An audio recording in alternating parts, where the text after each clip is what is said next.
ఆ cluster resource person వాళ్ళ ఒక్క ప్రణాళిక తయారు చేస్తూ ప్రతి స్కూల్లో వెళ్ళాలి. ఏం చేయాలి? ఆ స్కూల్లో వెళ్ళి ఫస్ట్ ఆ టీచర్కి అలాంటి ట్రైనింగ్ ఉందా లేదా, ఆ ట్రైనింగ్లో ఏదైనా మీకు లోపాలు కనపడితే మీరు దయచేసి వెంటనే అలాంటి టీచర్స్కి పిలిపించి మీరు ఆ క్లస్టర్ హెచ్ఎం తన దగ్గర పిలిపించి వాళ్ళకి ట్రైనింగ్ ఇవ్వండి. నంబర్ 1. నంబర్ 2, ఆ టీచర్స్కి మీరు మోటివేట్ చేయాలి. అదేవిధంగా ఆ టీచర్స్కి కూడా మీరు మోటివేట్ చేయాలి. ఎందుకంటే ఇది చాలా 100% ఇది the most important work in education. నేను చెప్తా వచ్చాను, breathe in FLN, breathe out FLN. అంతా మన బాడీకి ఎంత ఇంపార్టెంట్ ఈ ఊపిరి, ఆ చదువుకి అంతతో ఎక్కువ ఇంపార్టెంట్ ఈ ఎఫ్ఎల్ఎన్. సో కాబట్టి దీని మీద ఒక మంచి ప్రణాళిక తయారు చేస్తూ మీరు ముందుకు వెళ్ళాలి. సో టీచర్కి ట్రైనింగ్ ఇవ్వండి. టీచర్ కరెక్ట్గా అసెస్మెంట్ చేస్తున్నారా, రెమిడియల్ ఇస్తున్నారా లేదా, ఒక భాగం.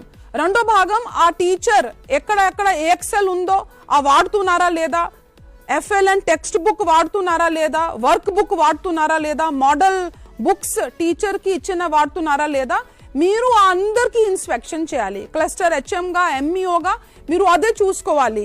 ఇచ్చిన అన్ని శాంపుల్ పేపర్, మన ఎస్సీఆర్టీ నుంచి అసెస్మెంట్, మోడల్ పేపర్, మాక్ చేస్తున్నారా లేదా. ఒకవేళ మంచిగా చేస్తున్నారంటే చాలా సంతోషం, చేయలేదంటే ట్రైనింగ్ ఇవ్వండి. రెండోది, ఒక స్టూడెంట్ దగ్గర వస్తే ఒకవేళ ఆ స్టూడెంట్ మీరు కూడా మీ ఇన్స్పెక్షన్ వెళ్ళినప్పుడు మీరు స్పాట్ ఇన్స్పెక్షన్ చేయండి.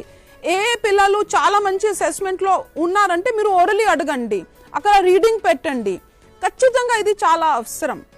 మీరు ఏదో ఒక పిల్లలకి కొద్దిగా స్ట్రెంథనింగ్ కావాలంటే వాళ్ళకి 1-to-1 రిమిడియల్ ఇవ్వండి.